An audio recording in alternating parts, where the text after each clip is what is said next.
All right, so the next fundamental steps in Muay Thai all come down to footwork. If you don't have good footwork, you'll never be a good Muay Thai fighter. It doesn't matter how strong you can punch, you're a big dude, knockout artist, because if you don't have good footwork, you don't have a good base, you can't even keep up with your opponent.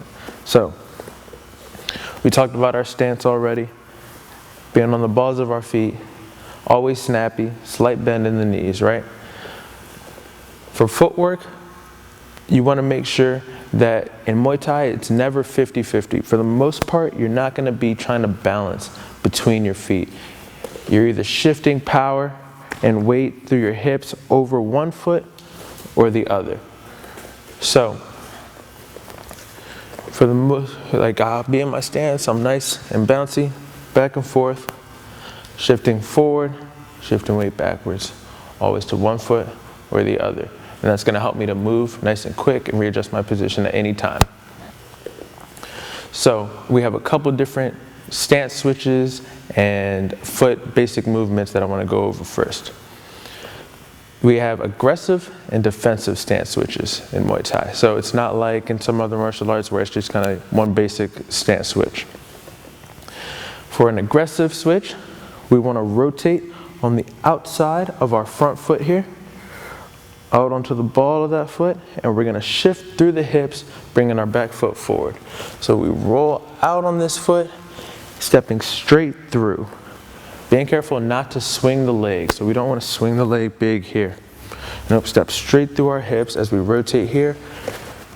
This foot steps straight through. Now this becomes the front foot, ball of the foot, and as you can see, my hips naturally turned out to the side here.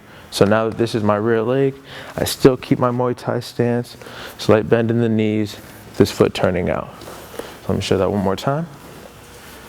Here, this foot's going to step straight through with the hips, rotating out on this side.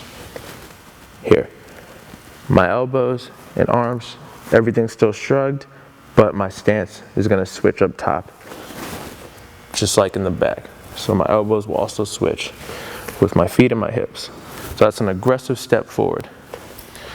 We also have the defensive step. With the defensive step, I'm going to take my front foot lead and step back.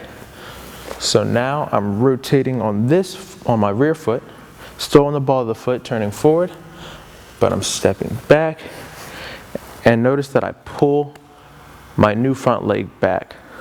Anytime we do a defensive step, we always set up springing on the ball of the foot on that front leg. Still keeping that slight bend, right? So we're nice and snappy, we're ready. I can throw a counter roundhouse or some other movement, or I can continue to evade my opponent right from that position. So one more time for the defensive step. Rotating this leg inside, stepping straight back through the hips again, still not swinging the leg around. Stepping straight back and through, and bringing this foot back, keeping everything nice and tight. So that's our aggressive and our defensive switch stance.